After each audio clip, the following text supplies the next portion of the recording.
Ah, thank you so much, colleagues. Greetings to everyone. Greetings to Stephen. Greetings to Sister Batat. Greetings to my colleagues. Welcome everyone to our two-day session. I'm grateful that today with me and for another great experience and time to share our own experiences, because this is a platform where we are able to share our experiences. So let me welcome everyone to this session. If you are interested to be part of our WhatsApp community where we are sharing most of the things, you can join our WhatsApp community using this link. This is where we put most of fast news and communications. So to join that community, so you can share anything, you can join us there. I've just shared it on chat. You can join our community there. It makes us communicate faster with one another. And even if you are on the ground and you are facing a certain challenge, you can use that community also to share and ask any question from the colleagues who are there. So that's one that I have for us today when we are joining. Last session, we had a great presentation and we were looking at mouth care and xerostomia, which is one of the symptoms that persist when one of our clients are approaching the end. So we're looking around the 20 terms. For us in palliative care, how can we approach xerostomia and mouth care?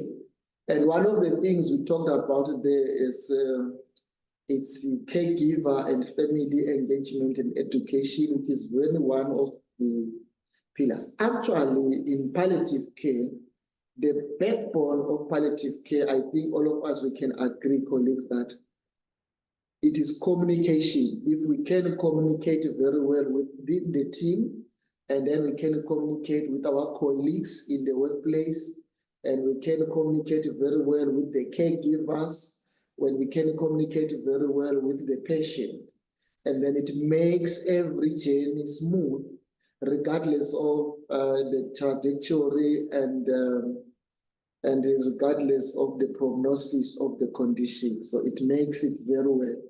And you find that some of the patients, they cope better. So we were looking at xerostomia and we touched on the issues of rehydration, that even if we are thinking of rehydrating those patients, the ethical principles must apply, weighing against, am I improving the quality of life, or am I just doing it for the sake of doing it in front of me? So we're looking around those issues. And so today we will be discussing dyspnea, which is one of the symptom statistics or research is showing us that dyspnea affects 50% of patients with serious illnesses or life-limiting and threatening conditions in their lifetime with the conditions. So it's one of the symptoms that are there in palliative care that we need to understand how best to manage it. And the reason we are bringing it in here into this platform is because there are these advanced care planning mechanisms that we need to embark on when we are going towards dyspnea, which also includes issues of advanced care directives, because there is one we call oxygen therapy included there, of which sometimes you may find that most of our patients are pushing them towards O2, yet maybe this is not what they were looking for. And if we are weighing around O2 and comfort, you'll find that maybe, yeah, so there are those ethical issues that are around dyspnea. So for that reason, we are also bringing it here because there are a lot of issues that we go through when we manage dyspnea. So Mr. Mhlali today will take us through that and help us understand that. So I'm just introducing what's going to happen. And then for the first time, we have opted as a program to bring in a social worker to present a case to us on the perspective of a social worker. So I'm hoping today we will also have a very fascinating understanding how social workers take such issues, and then we could also aid and support them, and how best we think they can do better on whatever they are doing, or we can learn from that case how best we can tackle it as nurses and different cadres in the palliative care team. So maybe without the waste of time, I will request that you can introduce yourself by writing on chat, so I can write my name. With me here, I have my two colleagues, Mr. Pungwayo from Lubongo region, and I have Mr. Msizi Mkonda, who is our regional palliative care nurse. I hope everyone can get me. So may I request that if you can introduce yourself on chat, and whenever you will have time to say a comment, when that opportunity comes, I will request that you also introduce yourself where you are joining us from, and then state your comment. And may I request that we try by all means to mute ourselves, and whenever we have our gadgets, we ensure that we don't play other external videos. These sessions are recorded and they are put for public consumption in our YouTube channel, so that any other people from our international colleagues can do so and learn. Thank you so much, Sister Mbata. I can see she has already started, so may I request that also all of us will do the same, introduce ourselves. Mr. Mhlandi, may I give you this opportunity to share our didactic presentation, share your presentation on dyspnea management, especially under life-limiting and threatening conditions. I will introduce Mr. Mhlandi as our long-term serving home-based palliative care regional Manzini. He's one of our nurses who's looking after more than 178 clients in the region. So I think he will have the best experience and in sharing this topic, and he will help us understand what is happening on the ground and what we can do to manage this. All what we need to say is he will be sharing the experience and researches, but then we can also add and contribute. Stefan, thank you so much from Kenya. We are welcome. I hope next session we'll have more colleagues and friends from Kenya. Mr. Mhlandi, can I give you this opportunity? You share your screen and continue with the presentation.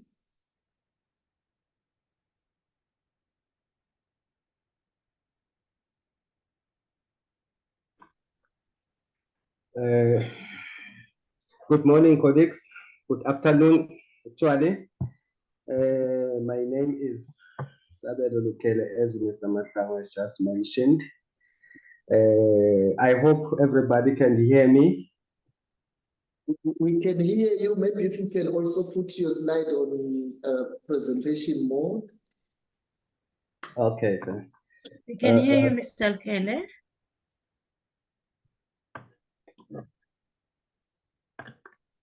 Okay, as Mr. Matlawa has just said, today we'll be dealing with dyspnea, which is we normally know as the shortness of breath. It's one of the symptoms that actually our patients experience, especially in the end of life, in life-limiting illnesses. So dyspnea here is one of those symptoms. So if your patient is on stage 4 or on the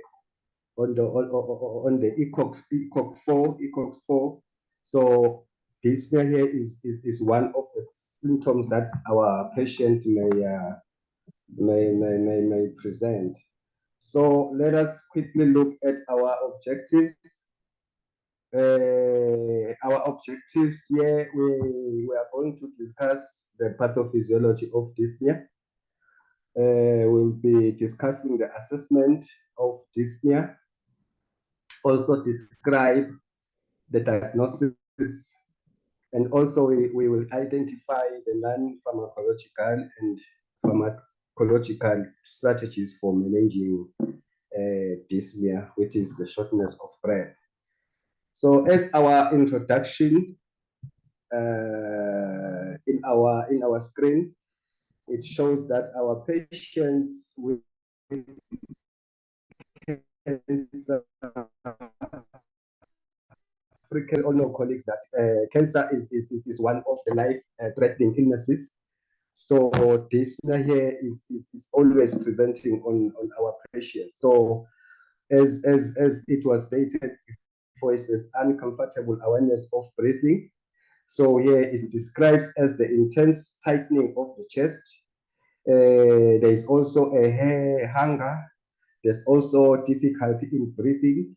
There is breathlessness or the feeling of suffocation.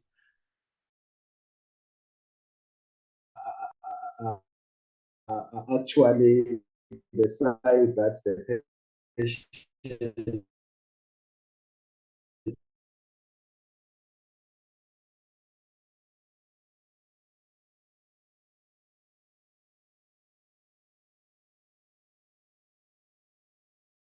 and it's also the reliable one. It's just like when you are assessing pain. So we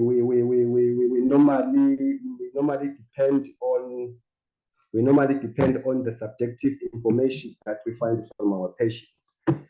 Also, the medical management of dyspnea can be directed at the underlying cause when the potential benefits outweigh the burdens of such treatment. So in the rare cases where symptomatic treatment is unable to control dyspnea to the patient's satisfaction, sedation is an effective ethical option.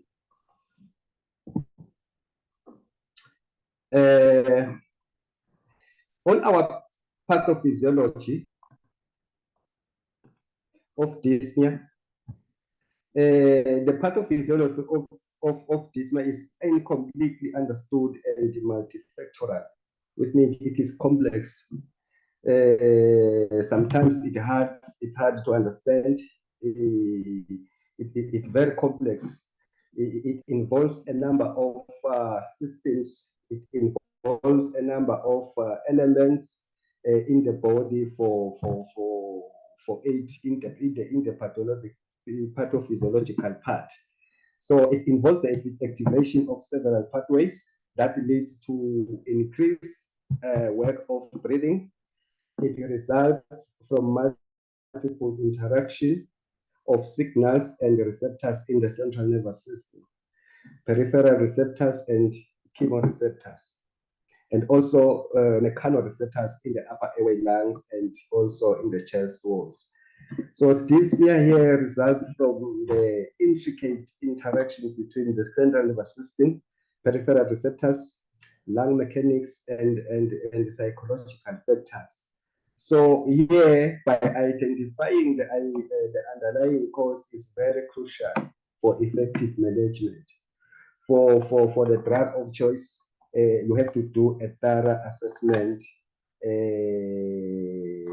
to identify the real cause or the underlying cause, so that for you as an elderly care to come up with an effective management of the patient. So in the clinical evaluation here and approach the management of dyspnea are directed by the clinical presentation and underlying cause. So in the assessment of dyspnea, every symptom, in order for you, if as an healthcare worker, you are doing a good job, you need to do a thorough assessment in every symptom. So every symptom have got its own assessment for a proper decision making in terms of a management. So here we always ask the open-ended questions. for us to get a clear understanding of the symptom and for us to do a proper management. So one example of the open-ended question is that I hear that you may be having trouble with your breathing. Can you tell me more about it? So the patient will flow with you and tell you what is actually going on. So you may also ask the following questions: what make it worse? What alleviate it? How often does it happen, or for how long is the symptoms been going on?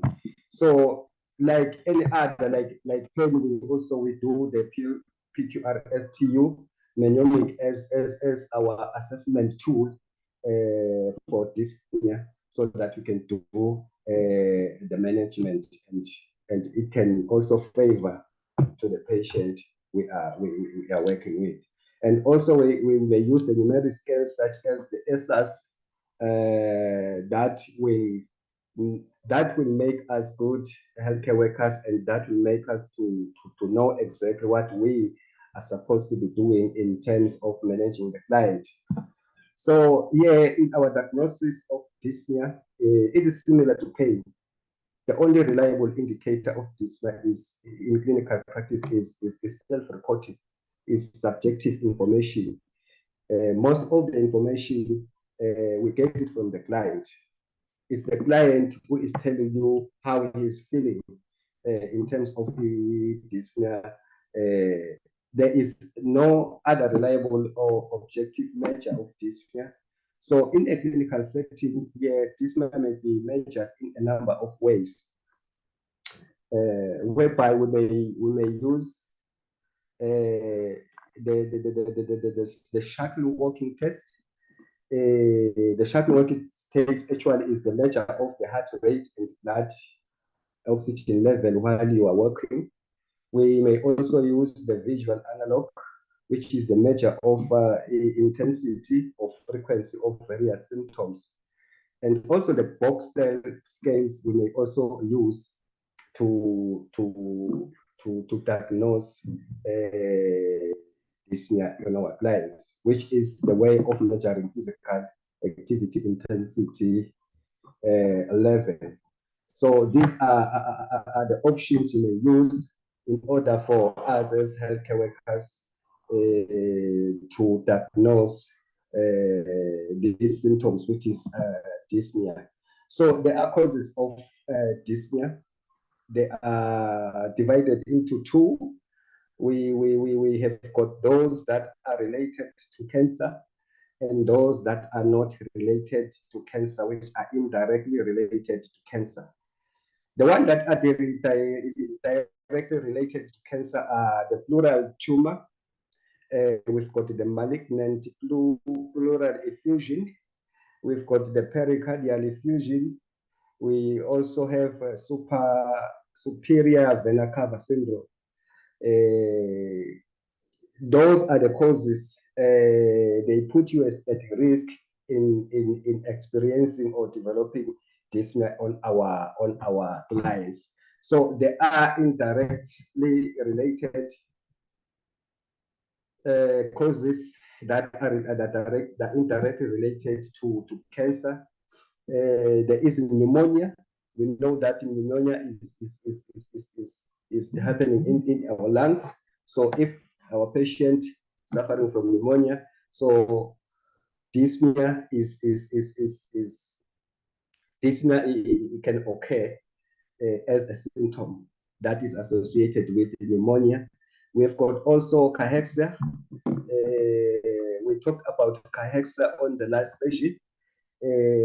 We have got also anemia. We also know that if there is anemia, there is less oxygen intake. There is less oxygen supplying the body. So due to that, dyspnea can occur. Also, there is an electrolyte imbalances, which are electrolyte abnormalities. We have pulmonary embolus. Also is a risk cause of dyspnea. We have got the paraneoplastic syndromes, and also we have excite. We know when there is the accumulation of fluid in the body, dyspnea can occur, is likely to occur. So we have got, in general, if we are looking at the prevention of dyspnea, we can see that in general we have to prevent. So in prevention, we have to follow the treatment plan instructed by the doctor. If a doctor is giving you a treatment plan, we have to stick by it so that we cannot experience such instances. Which this instruction may include the medication that we are using, also the physical and breathing exercises. So the doctor may suggest, or the doctor may advise on these exercises that we have to do. So we have to stick on it.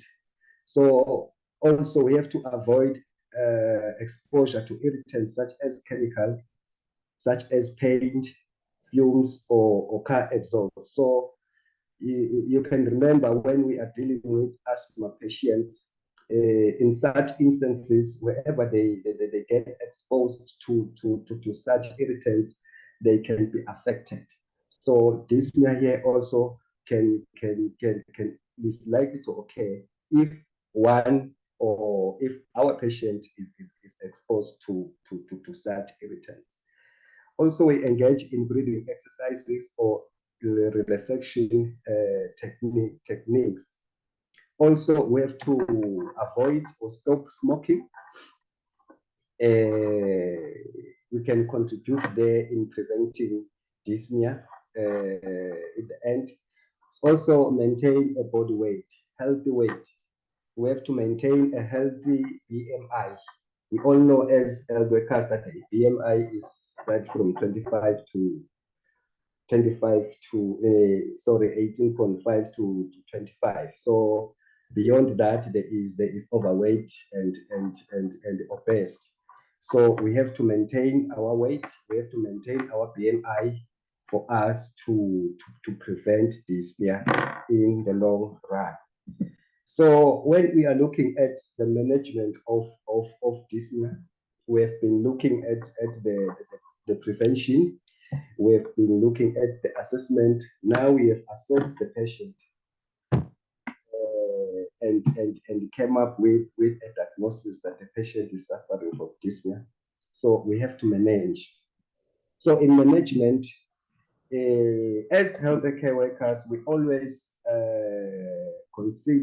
first consider the non-pharmacological intervention before we move to the pharmacological intervention.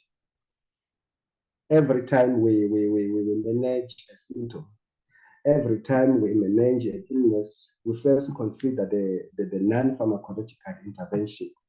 So here we cool the room. We know that high temperatures result in fever, then fever results in dyspnea. So ensure that the patient's room is comfortably cool. Also, we ensure that the clothing that we put on our patient, let's say the patient is bedridden or the patient is ECOG 4, the patient cannot move, the patient cannot do the ADLs. So what we have to do here, we have to make sure that we provide the lightweight clothing so that it can help prevent overheating. Unless, of course, it's a very, very cold season, we may do that part, but we have to make sure that the patient is comfortable as possible. We also increase the humidity, use a humidifier to raise humidity levels in the room. Then also adequate humidity can ease breathing. We also allow the air and also provide fresh air in the room that the patient is in.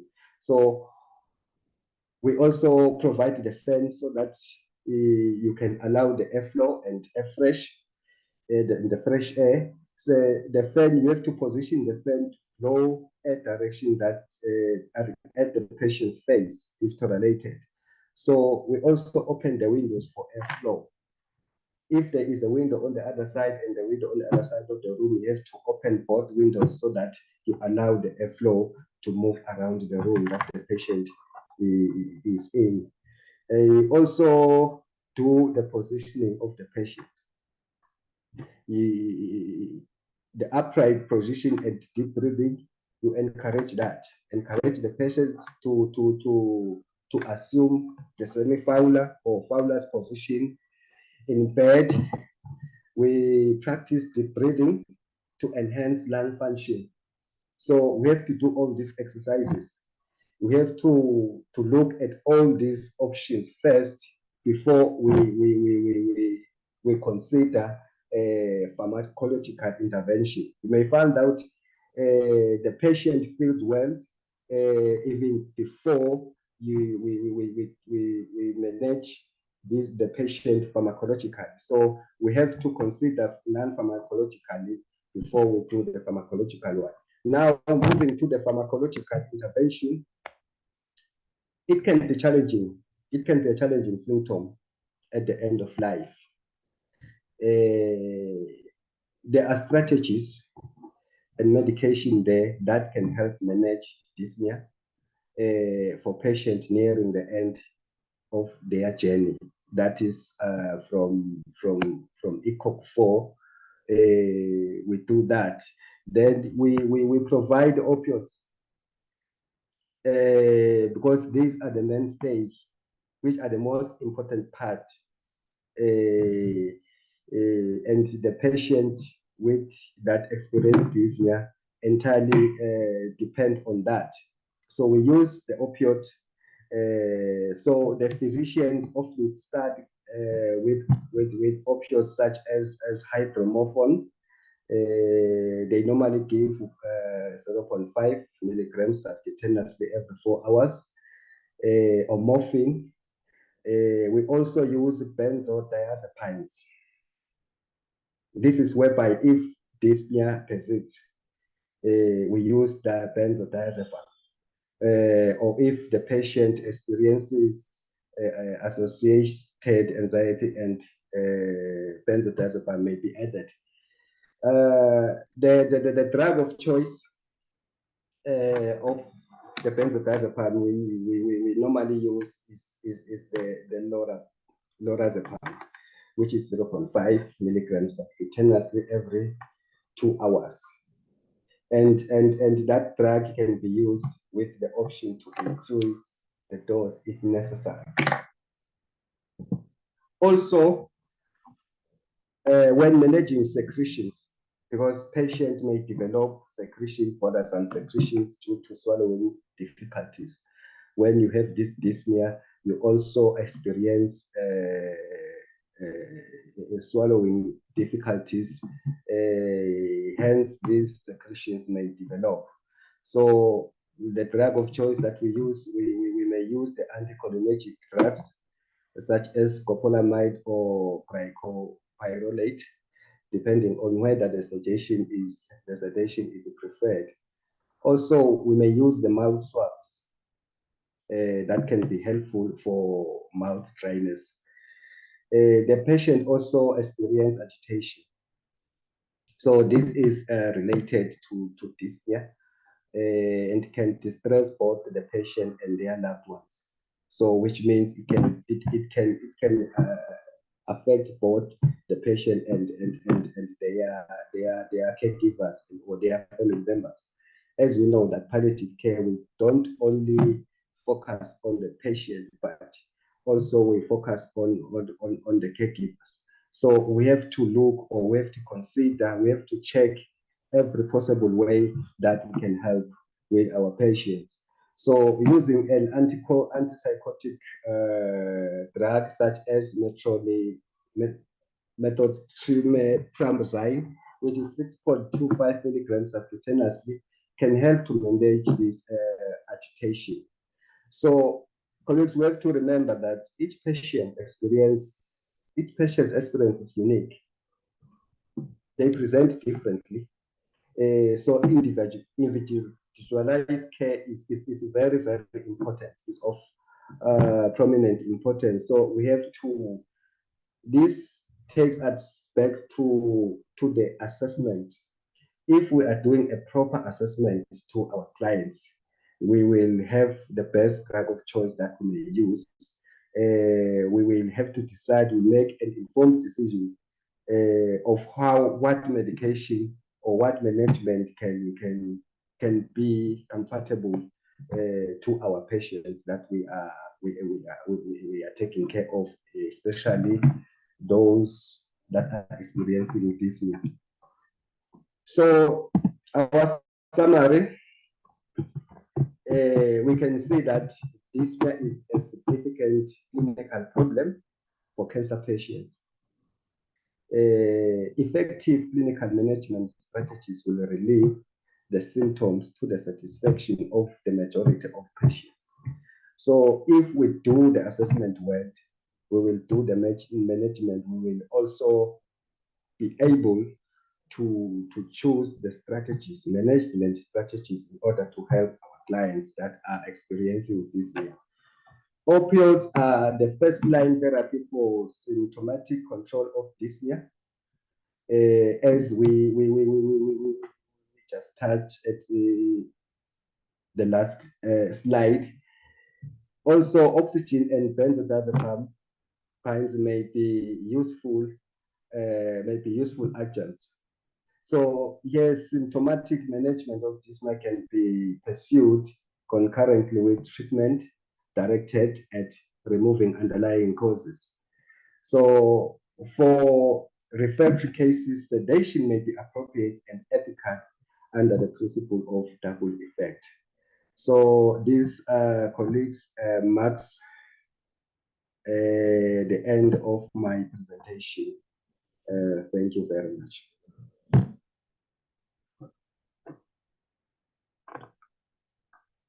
Thank you so much, Mr. Mhlanti, for such a wonderful presentation.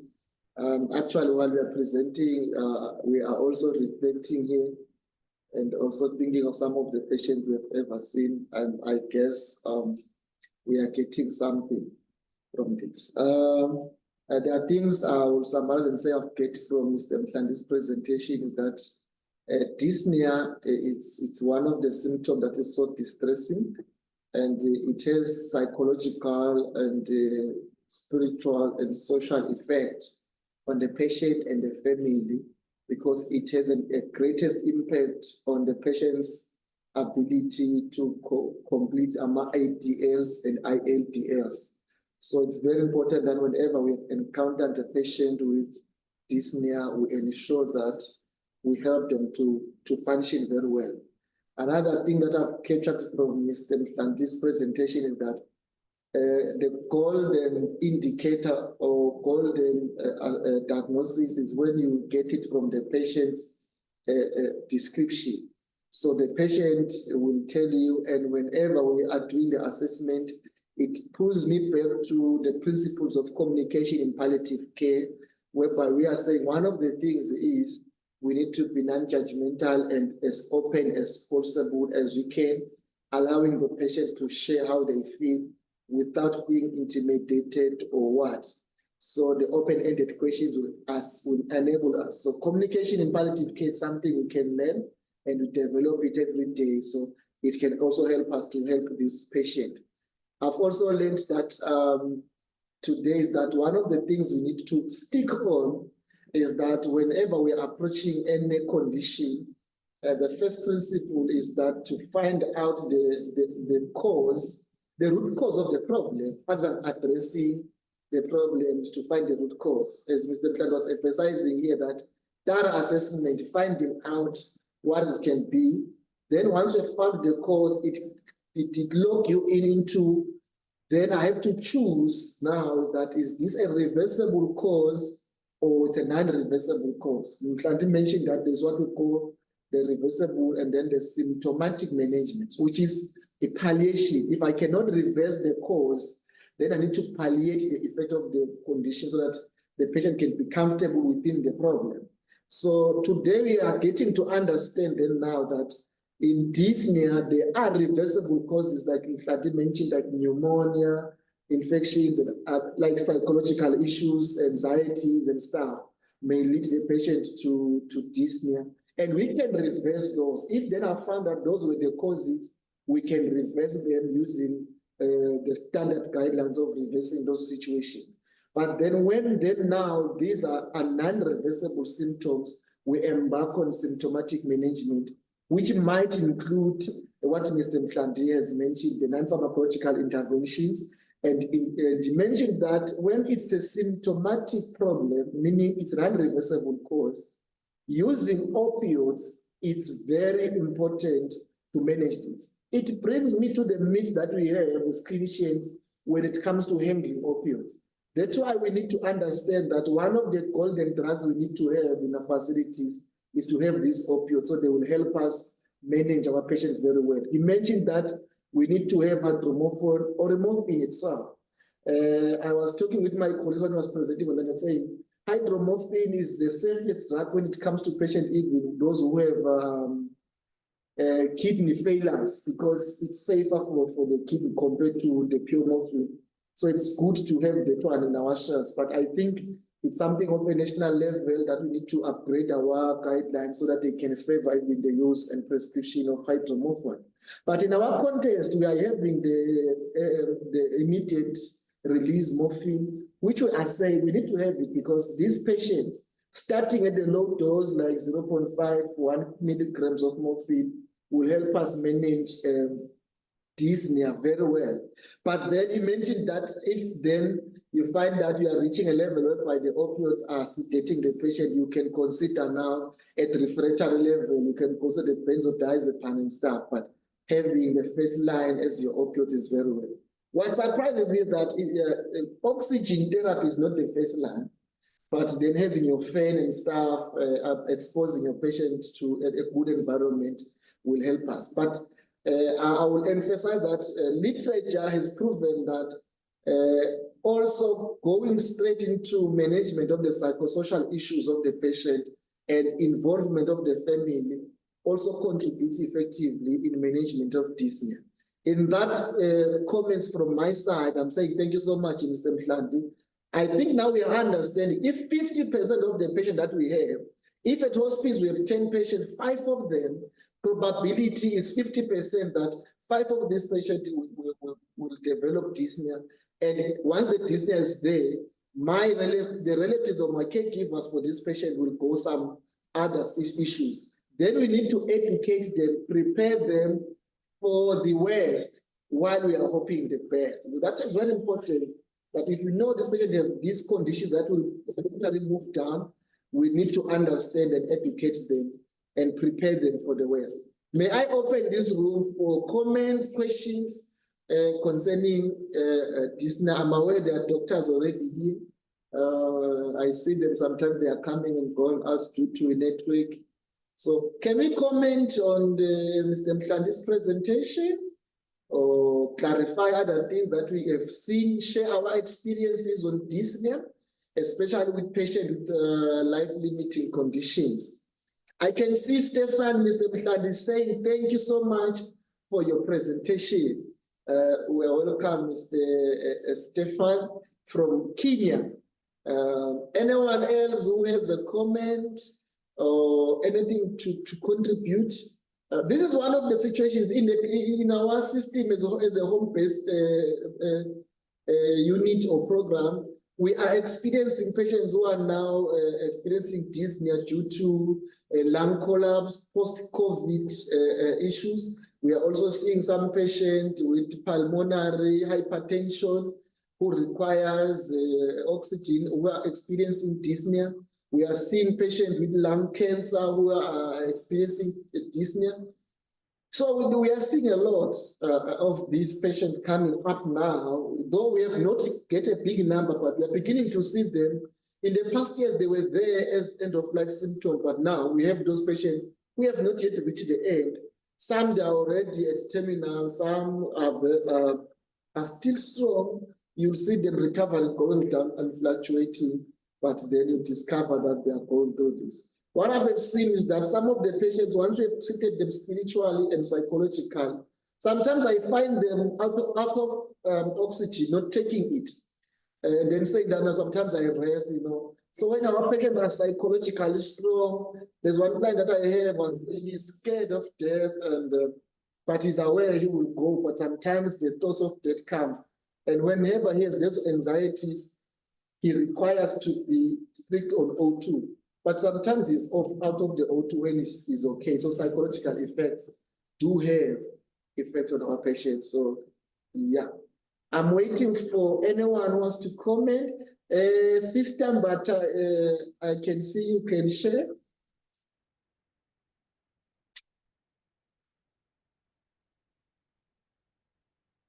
I saw your hand, sister, you can, yes. Okay, thank you, colleagues. I just want to add regarding the management of dyspnea.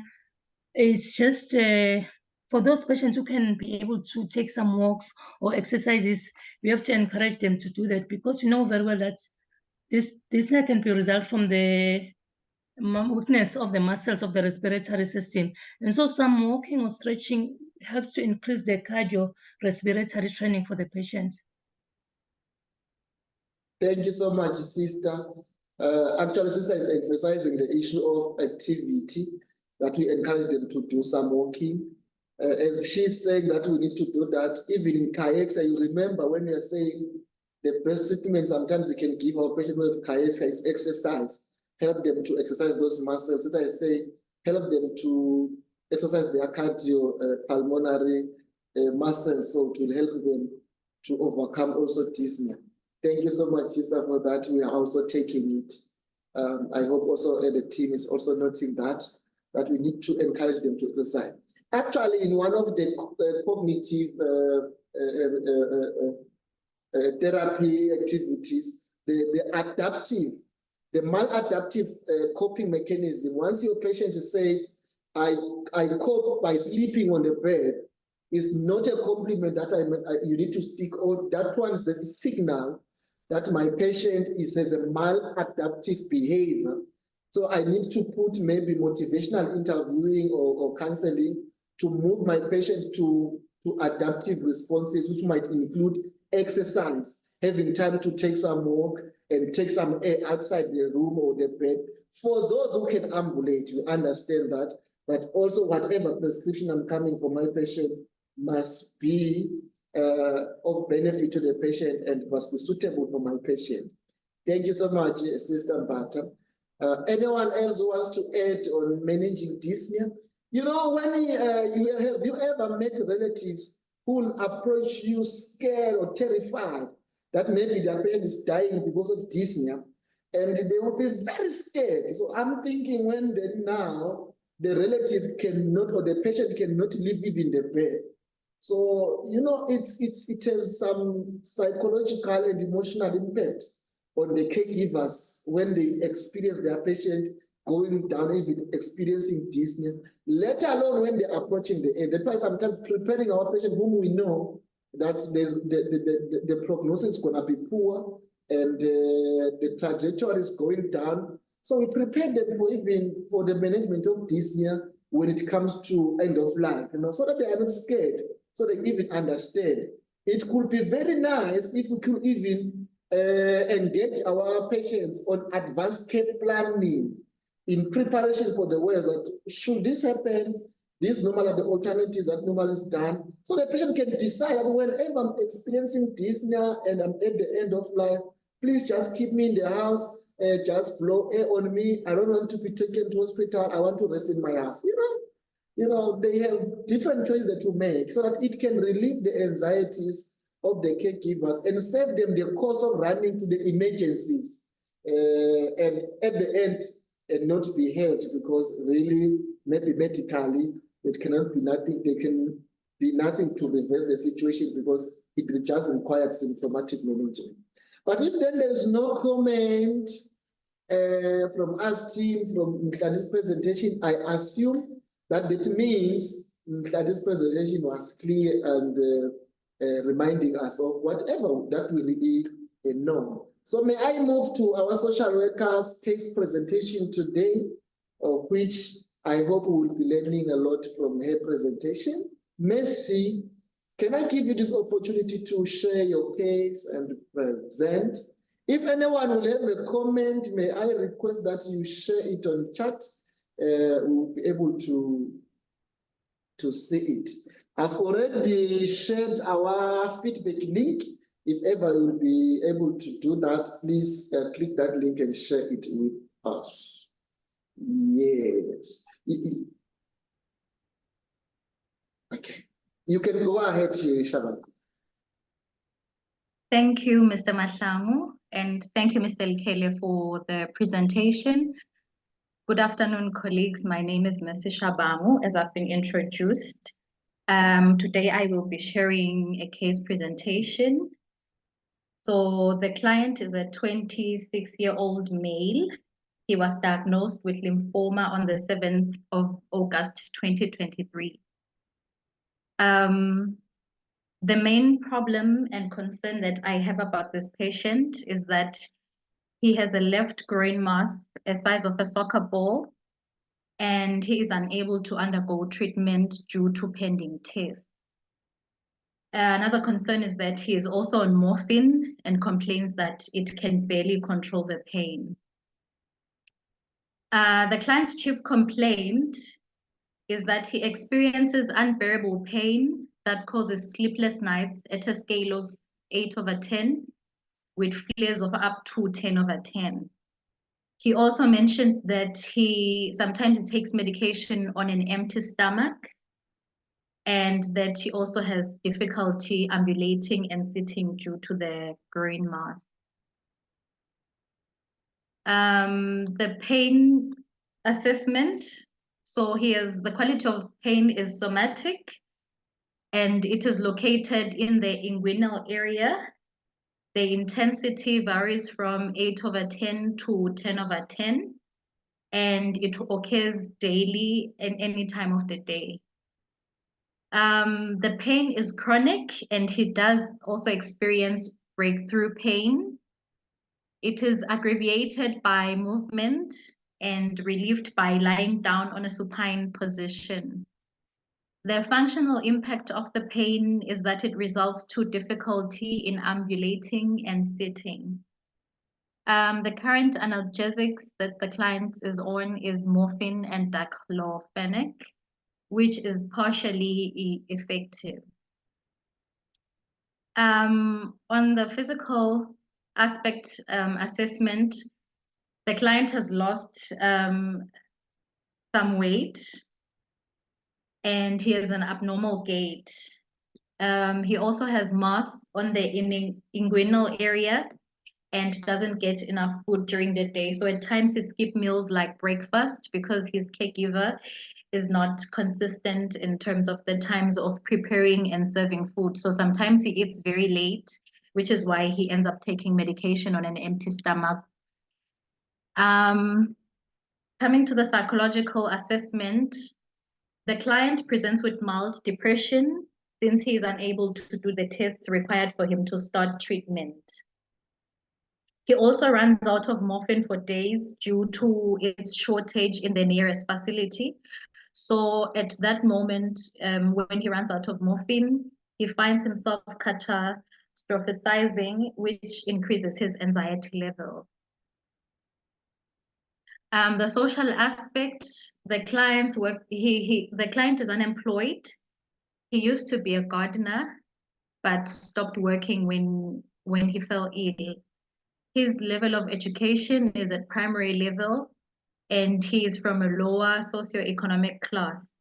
He is single, and there are no lifestyle habits. Relevant health conditions in the close family members are unknown. Still on the social aspect, the client is frustrated and angry that after searching for his father last year, the father accepted him and took him in, then later denied paternity and kicked him out. He is also receiving minimal support from his maternal side of the family, and he believes it is because his mother is deceased. So this client was, his mother passed on when he was around 8 years old. So he was raised by his uncle, and his father has never been present, only for him to search for his father last year. So even from his maternal side of the family, there is that element of neglect, and he feels like there's no one that he can actually go to that can fully support him. Moving to the spiritual aspect, the client is a Christian, and he is hopeful that God can make a way for him. He is unable to attend church services, and no brethren from the community or his previous church, that are able to pay him a visit. But he is willing to have a pastor from the nearest health facility to pay him a visit. Significant medical surgical history. A biopsy was done on the 10th of July 2022, and then it was also repeated on the 5th of May 2023. The client was then diagnosed on the 7th of August 2023, which was two years later after he had already started seeking medical treatment. So the client started going to the hospital in 2021 about this condition, only for him to be diagnosed in 2023. The medical officer ordered for tests to be done at Lancet, but due to financial constraints, they were not done. Hence, the client hasn't started on treatment.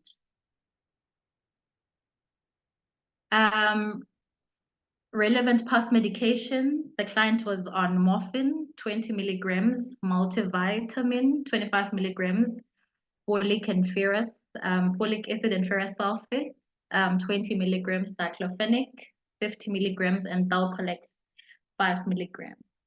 And then his current medication is tramadol, 50 milligrams, Bisacodil, 5 milligrams, ferrous sulfate and folic acid, and then 3 sachets of ORS and B-complex, vitamin B. Advanced care planning. So do not resuscitate orders have not been done. There are no advanced statement wishes. The client has selected a healthcare proxy, which happens to be his brother. His mental capacity was assessed, and he is well oriented, but he presents with mild depression and anxiety. Preferred priorities of care were not done, and also advanced decision to refuse treatment hasn't been done. So the client's vital signs are his temperature was at 36.6 degrees, and then his blood pressure was 87/57. Then his pulse was 88 beats per minute, and then respirations was 17 breaths per minute. He is on ECOG 2, and he experiences severe pain, mild dyspnea, mild anxiety, mild agitation, mild depression, moderate drowsiness.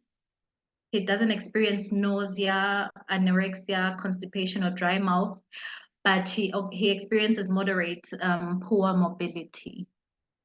So I don't have focused investigations, current labs with me. I don't have that kind of information. So the further care plan for this client is to request assistance from the hospital-based palliative care team to try and figure out a way of identifying any hospital in the kingdom that can possibly have the required reagents so that the client can undergo tests and start treatment, because at Lancet, he's expected to pay an amount of 7,000 malangeni, to which the client cannot afford. So without him doing the test, he cannot even start treatment whilst the mass is growing and the pain is excruciating. Also, another plan is to continuously engage the palliative care nurse from the client's nearest facility on issues of morphine titration, because the client complained that the dose that is taken can barely can barely eliminate the pain. Then I'll also conduct counseling sessions with the client in order to help him understand the underlying causes of depression and also to help him process this difficult experience. This will also help him to develop coping strategies to better cope with the negative thoughts. Another plan is to conduct a family meeting to address how the caregiving issue is impacting the client's well-being and coming up with solutions. I will also contact the pastor from the nearest facility and request that he meets up with the client for spiritual and emotional support. And the client will also be further engaged on advanced care planning, as I think it appeared at the top that he hasn't done much on advanced care planning. So thank you, colleagues.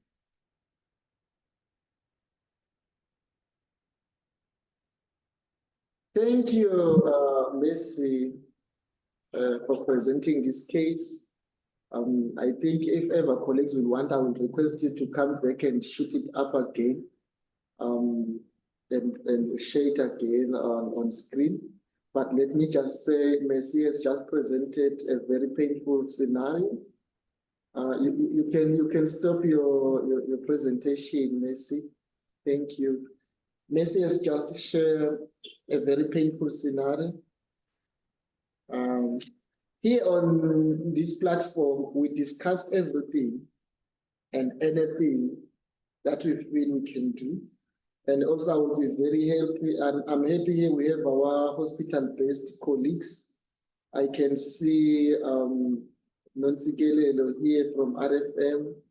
I can see Hlope from Mangayane. I'm missing my team from Manzini Hospital today. But how can we help this patient? The patient doesn't have morphine. We have morphine crisis in the country currently. I think you have seen it. It's 10 out of 10 already. And currently, the patient is not on morphine because maybe it's out of stock already. It's on tramadol. I can imagine having this lump, inflamed lymph node, and crying. And the patient has a lot of traumas, rejected by the father due to paternity issues, you know. There's a lot. Unaffordability of what the system is requesting in terms of reagents and the testing. Does withholding of treatment because you cannot, you know, there's a lot. How can we help this patient, colleagues? What can we do? I would like even those who can volunteer and say, okay, we can do this, you know, send him or to us so we can try A, B, C, D, because this is the scenario we are in with this patient. I think the social worker has presented everything that might we need. But if ever there's something missing, you feel like you need to know she is available to answer. What can we do? This is a real patient, colleagues. It's not even our IP that maybe he has passed on. He's alive, even today. What can we do? What can be done? Systematically, technically, what can we do? At least we are many here. We are more than 12. So we can come up with a plan. What can be done? You can raise your hand, you can put it on chat, your idea. Here is our patient.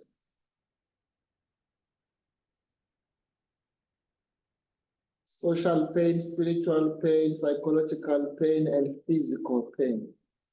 It's our patient anguish. What can we do? The social worker department decided they still to consider counseling, but if you are looking closer, financial pain is coming in hard on the patient. Actually, not actually financial pain, it's access to service. Local facilities sometimes running out of morphine. What can we do? And there are also other physiological abnormalities that have been presented? Can you share? One thing I noted was the BP that is very low. I'm not aware of the normal line, but 87 looks not good. But maybe we can encourage fluid intake. Then is the issue of access to food. Patients sometimes skipping meals. What can we do? What can be done? Yeah, caregiver not cooking on time. What could be done here? We have 28 minutes to discuss this one. May I give it to you, colleagues? Share. If you feel like we need to project the case, I can request Mercy to do that. I'm just summarizing what she has presented to us. What can we do now? May I give it to you?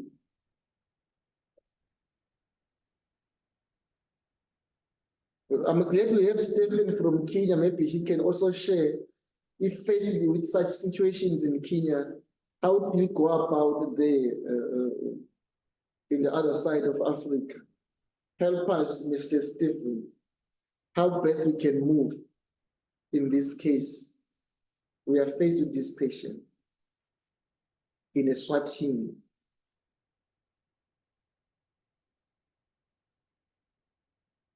Yes, I'm trying to look. Anyone who wants to try and share something?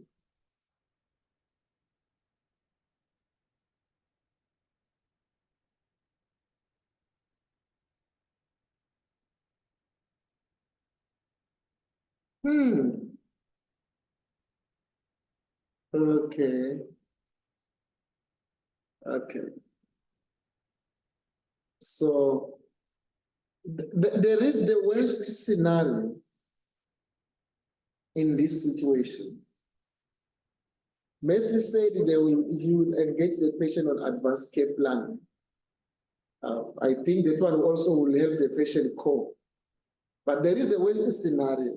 I think we all understand what is going on in terms of Kim. Recently, the country has a challenge with access to morphine. And then if we have a tramadol, the maximum is 400 milligrams a day, of which if our patient was already taking 20 milligrams, he has surpassed the limit of tramadol. Even if you can give your patient tramadol with the minimum that was 20, which was long or not working of morphine, it means we're in the worst scenario. But I don't know if you have a 30 milligram MST in your facility. I don't know. Do you have the MST 30 milligram with you? The long release, the slow release morphine. Do you still have it? Because I think that it's you who can give us a picture who is here. If you do have the tablet morphine, because the liquid currently is not available in the country. Maybe if we can start on the pain side. Maybe Nzigi, you can comment on that. If you still have the MST tablets, as the highest the dose that you have in your facility, maybe if you can share on that. Can you? The RFM team, is there anything you can share with us in terms of morphine availability at RFM?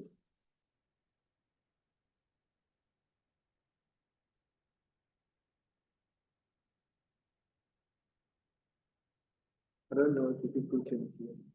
Nduli, are you here? Do you have the MST with you at RFM?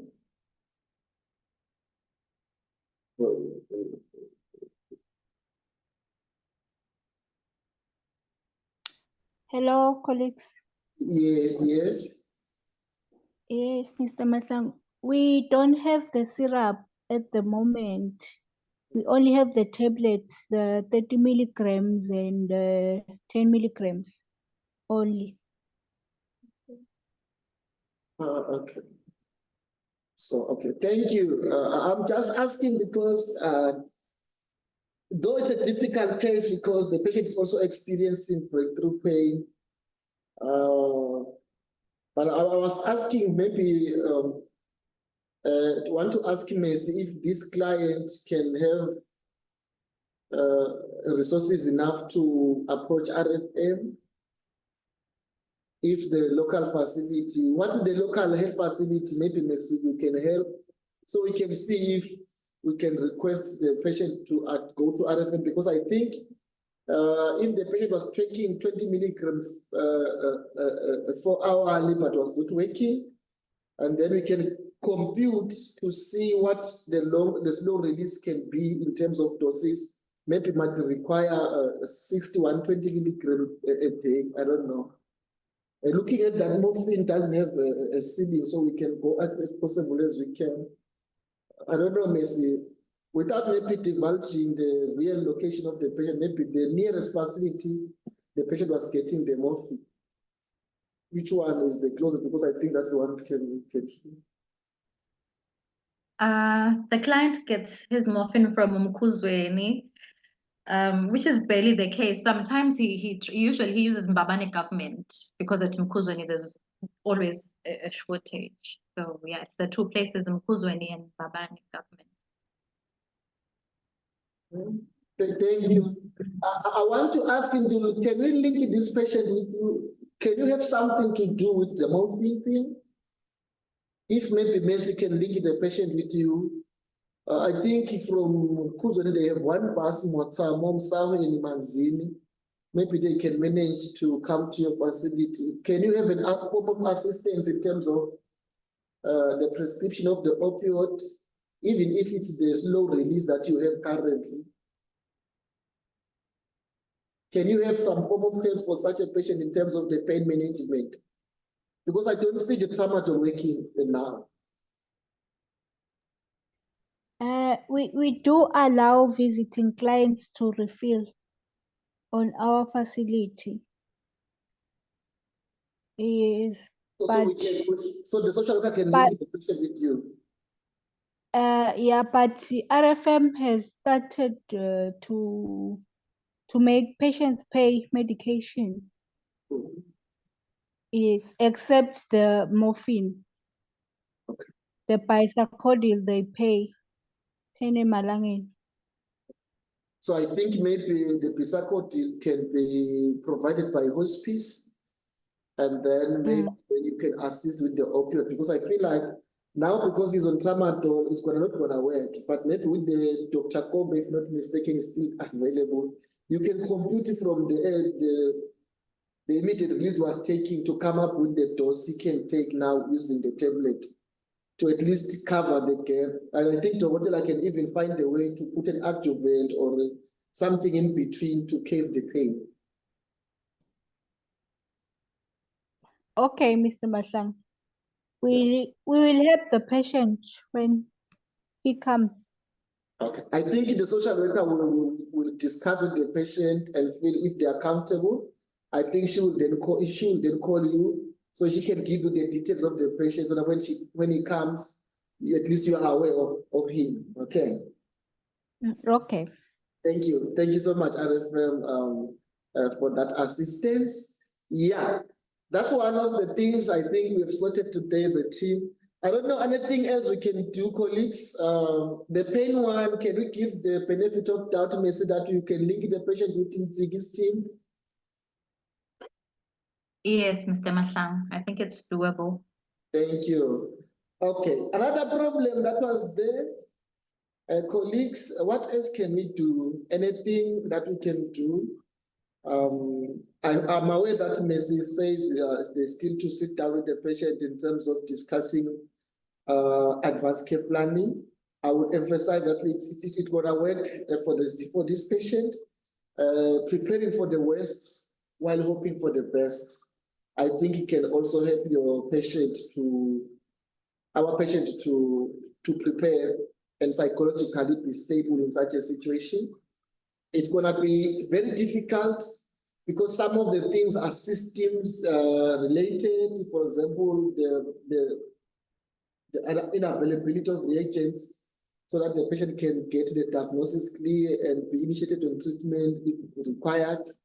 But then in the situation and the context that we have, whatever, if you can, colleagues, have a connection to someone who can be willing to donate the 7,000 for this patient to get the reagents and get his confirmed diagnosis so he can be initiated in treatment, I think the social work department can really appreciate that. Mercy, who is our social worker here at Hospice, can really appreciate, and the family, I hope so, they can, because now between here and knowing the status of his condition, it's 7,000 Malawian. But I hope with the advanced care planning, the social worker will work on smoothing that ground in case then the diagnosis is not known and the worst happen, and then addressing the fears of the patient. I think maybe managing the physical pain will enable even the patient to come to terms with other situations that cannot be reversed at this point in time. Anyone else that I'm leaving behind who wants to add something? But then we have the caregiver. Is there anything we can do for the caregiver of this young lad, a 26-year-old man? The social worker stated that sometimes the patient skips meals, and one of the things that is happening is losing weight. Then we are not sure that maybe the loss of the weight is due to the lymphoma or is the diet problem. But then, even though we are not sure is it diet problem, but there's the issue of caregiver late preparing of the meals. I don't know how best the social worker can support the caregiver in this context, colleagues, because maybe the caregiver is tired. I don't know whether I missed it in her plan, or looking ahead, what's to be done going forward. Yeah. What can we do? I know Hospice has tried to provide some starch for some of the clients. Maybe if it was an issue of finding the food, maybe the caregiver now will have something to prepare. But one of the things maybe we can encourage is the caregiver counseling, you know, focusing on their needs. Sometimes it motivates them to give themselves time. Looking at the caregiver and looking at the patient's socio-economic status. I'm not aware of the family status. Maybe socio-economic situations are taking a big toll. I think cognitive therapy and counseling, family meeting, as Mercy has mentioned, getting to know the extended family relatives and embark on the care if they are willing, because some they refuse. So maybe they can come with support of the caregiver who sometimes cook. Yes. I can see another colleague of ours coming now. I don't know, colleagues, anyone who wants to add something? Otherwise, in our chat, I've added our feedback link, and we are looking forward to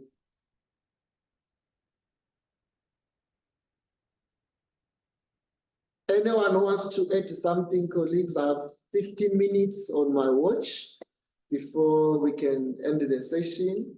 This is the case that we have. What can we do? What can we do with the other aspects of the client?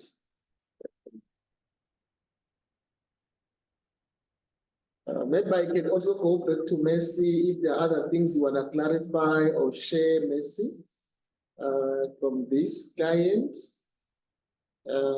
Maybe if anything you want to share more, or yes. No, Mr. Matlong, I think I can only be able to clarify maybe if there's questions or concerns. Thank you. Yes, we have Mr. Pumai who has the question or concern. Thank you very much for the insightful case. I think I'll just echo what Mr. Matlong said. I think there is a need for the patient to take more food. As in the pressure of 87, 57, you know that the patient is suffering from hypertension. I think let's advocate for the patient to take more fluids so that the BP can be slightly elevated. Thank you. I hope you have got Mr. Pumayo, Messi. Yes, Mr. Mahlangu, thank you, Pius. It's noted. Thank you. Yes, sometimes, at a personal level, sometimes taking fluids is not easy. Ne? I know that an adult person has to take 3 liters a day, and then a child is 1 liter, but sometimes it's not easy. So maybe putting some ORS there will encourage the patient to take some Nyana, and encourage them if they can have other fluids, maybe juice, hair, I think it can help them. I think the assessment in terms of xerostomia, checking if the BP and then dehydration issues, sometimes looking at the skin of the patient is not dry or cracked, to inform you if really the patient is dehydrated. I think that one will also help you to, then the intervention will be encourage fluid intake, water. And I think also assessing the environmental factors, accessibility to such utilities like water, how accessible is the water. If it's in Kuzwe, I know that means that the patient is the low-field area, There sometimes the water supply is a challenge, but getting to know if they have accessibility to such that when you are putting the intervention, you know that the patient can have readily accessible to the source of water. I think that one will help the patient to do so. Yes, welcome, Shana. You came at a moment where we were around to close. If then there are no other issues you want to share, colleagues, the case will be there still on our iEco platform. Actually, all presentations we have ever had since January 2022, they are available on our YouTube channel. Even this one at 3 p.m., I hope it will be already running as a live session on YouTube. And then you can also find it there at Eco Eswatini Hospice at home. You will always find our sessions there. But also for the materials that we are presenting here, the presentations, they are there in our iEco platform, including the link to the video. And for those who are in our community, sometimes we share the link for the session with them in our WhatsApp. Otherwise, they are always available with us. So thank you so much, RFM, for volunteering to help this patient. We are hoping the patient will be better, and we will see maybe in our next session, maybe Messi will share feedback, if any, on what has happened. And may I request that, if possible, to link with the hotel for review, even for the growing tumor, to see how is it going and any other effects. Yeah, I think once he's been there with your team in palliative care, we are hoping he will be received with care because you understand what they are going through. And thank you so much to offer that. So our next session will be on the 20th of March. And this 20th of March, we will be looking at this another interesting topic. So we'll be looking at two at this point in time on the 20th. One of the issues we'll be looking through that is troubling most of our palliative care patients is insomnia and anxiety. So we'll be looking around how do we deal with anxiety and insomnia to our patients. And most of the time, insomnia and anxiety, these are part of the palliative care psychiatry modules.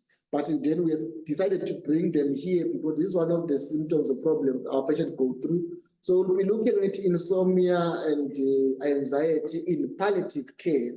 So how best we can manage the one in palliative care, then we'll discuss. Just to encourage you, this is one of the symptoms that begins on diagnosis. So anxiety and insomnia just starts on the day you are told you have cancer, you have diabetes mellitus, you have stroke, you have multiple sclerosis. You have this life-limiting condition. Anxiety and insomnia starts from there.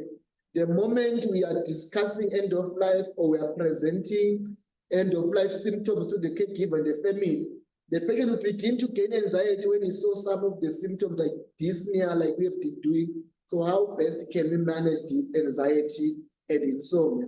Unfortunately, we also clinicians suffer these when we are going through palliative care. But for now, we will not be looking at caring for ourselves. We'll be looking at just dealing it on the patient side. We are hoping in the next modules, we'll be looking at those issues, including spiritualities and stuff. Stick with this module, we will be better and better. Around March, we'll be rolling it off and taking another module in aspects of palliative care. Thank you so much for joining us today. May God bless you and enjoy as you're taking care of the patients. If there is anything that you have found, share with us in our community in WhatsApp group. We have shared the link here. You can just scroll up and see it and click and be part of our WhatsApp community.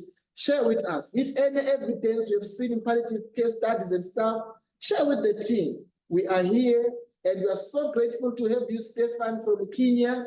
We are hoping next time you will come with your colleagues so we can share our experience as Africans on how best we can take care of our patients who have life-limiting and life-threatening conditions and share our experiences. How much I wish very soon I will be having a case from Kenya and learn from how best the Kenyans do better when they are faced with life-limiting conditions. Thank you so much, colleagues. Enjoy your day.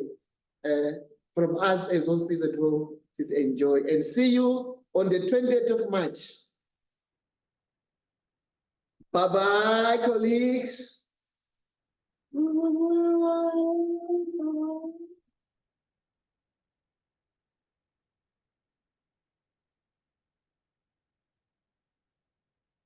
Bye-bye, Stefan. Yes, we will try our best to help our patient. Thank you.